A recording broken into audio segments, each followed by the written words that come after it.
You won't believe what happened next. This is one of those moments that restores your faith in humanity, a story that proves sometimes a simple traffic stop can change lives forever. So make sure you're comfortable, hit that like button if you're a sucker for a happy ending, and subscribe to Stories of the Heart because we bring you the real, raw moments that truly matter. The rain was coming down in thick, gray sheets, turning the afternoon into a murky twilight. Officer Maria Flores flicked her wipers to their highest setting, the rhythmic thump thump thump a dull soundtrack to her long shift. It was just another gloomy Tuesday, the kind that made you want to be home with a cup of tea, not patrolling slick streets. That's when she saw it, a beat-up sedan with the taillight out, weaving just enough to catch her trained eye. With a sigh that fogged the window, she hit the lights. Inside the car, Leo was drowning, and it had nothing to do with the rain. His 6-year-old daughter, Chloe, was sobbing in the back seat, a raw, heartbreaking sound that clawed at him. "I want mommy. Why can't we see mommy?" Her cries were a constant, painful echo of the void in their lives. It had been 8 months since the cancer took Sarah, and the grief was a heavy blanket they couldn't shake off. Leo was late again. Late picking up Chloe from after-school care, late for his second job as a night security guard, late on the rent, late on everything. The broken taillight was just the universe's latest punchline. He saw the flashing blues in his rearview mirror and felt a surge of pure panic. "It's okay, sweetheart, it's okay," he murmured, his voice cracking as he pulled over.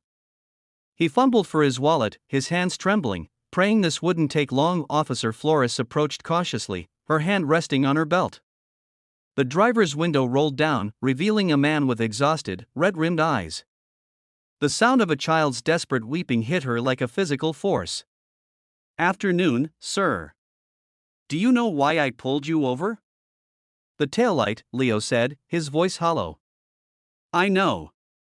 I'm sorry, officer. I'll get it fixed, I promise." Maria's gaze drifted past him to the little girl in the back. She was clutching a worn-looking teddy bear, her small shoulders shaking.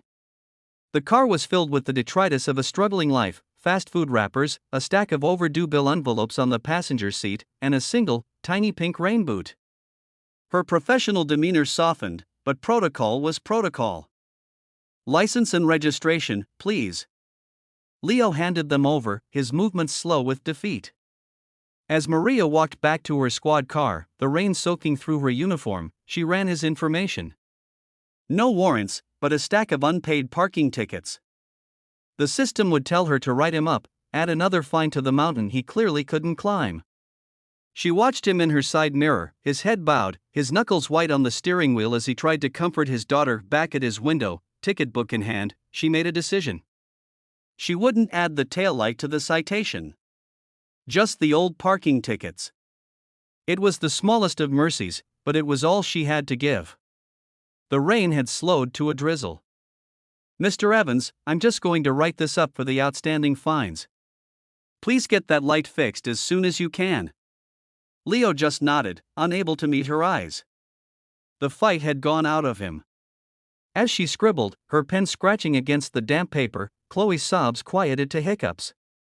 In the sudden, relative silence, Leo, trying to distract his daughter, pointed a weak finger at Maria's uniform. "Look, Chloe, a police officer. She's here to help people." Maria looked up, her eyes meeting Leo's for a brief second. And then, without thinking, driven by a compassion she couldn't name, she said it. Her voice was soft, almost a whisper, meant only for him. "You're a good dad, doing it all on your own. If you weren't married, I'd ask if I could buy you a cup of coffee sometime." The words hung in the air between them. Leo stared at her, his exhaustion replaced by a look of profound, gut-wrenching shock. A single tear escaped and traced a path down his stubbled cheek. He didn't speak for a long moment, the only sound the drip drip drip of water from his car. I'm not," he finally whispered, his voice thick with emotion. "My wife, she passed away last year." Maria's breath caught in her throat. The ticket book felt heavy and foolish in her hand. The pieces clicked into place: the grief in the car, the profound loneliness in his eyes, the little girl's cries for her mother. She looked from his shattered face to Chloe's curious, tear-streaked one in the back seat. In that moment, she wasn't an officer of the law, she was just a human being witnessing another human being in pain. Without another word, she slowly, deliberately, tore the ticket in half. Then she tore it again, letting the pieces fall to the wet pavement. "The system has enough of your money," she said softly. She reached into her own pocket, pulled out a $20 bill, and pressed it into his hand. "Get her some hot chocolate. Get yourself some coffee. And please, let me give you my number. Not for a date," she added quickly, seeing the confusion on his face. "But because my brother runs a auto shop. He'll fix your taillight for free. And it looks like you could use a friend." That was the turning point, the single thread of kindness that began to weave their lives back together. Leo did call, first about the taillight, then, tentatively, just to talk. Maria learned about Sarah, about the beautiful, painful love they had shared. Leo learned that Maria had her own scars, her own reasons for wanting to protect and serve. Their friendship was built slowly, over shared stories and cups of coffee, with Chloe as their bright, joyful centered. It wasn't a fairy tale romance that blossomed overnight. It was something more real, more durable. It was the shared responsibility of school projects, the quiet support during the difficult first anniversary of Sarah's passing, the laughter that slowly began to fill Leo's small apartment again. Maria didn't try to replace a mother, she became a steadfast friend, a rock in the turbulent sea of their grief. Months later, on a bright, sunny day, a stark contrast to the rain of their first meeting, they were all at the park. Chloe was on the swings, squealing with delight as Leo pushed her. Maria stood watching, a soft smile on her face. Leo walked over to her, his hands in his pockets. "You know," he said, his voice steady and clear for the first time in a year, "the day you pulled me over. I was at my absolute lowest. I didn't know how I was going to keep going. I thought the ticket was the final straw." Maria looked at him, her heart full.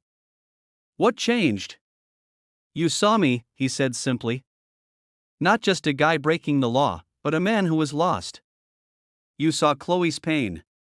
You didn't just offer pity, you offered a hand. You gave me a little bit of hope when I had none left." He took her hand, his grip firm and sure. "Maria, you didn't just save me from a ticket that day. You helped save us." This story is a powerful reminder that everyone is fighting a battle we know nothing about. A little kindness, a moment of seeing the person behind the problem, can be a lifeline. It's a lesson in compassion, in second chances, and in the unexpected ways that love can find us, even in our darkest hours. If this story touched your heart, if it reminded you that there is still good in the world, do us a favor and share it with someone who needs to hear it. Smash that like button, and subscribe to Stories of the Heart for more real-life tales of hope, resilience, and the incredible power of human connection. Let us know in the comments about a time when a simple act of kindness made all the difference for you. Thanks for watching.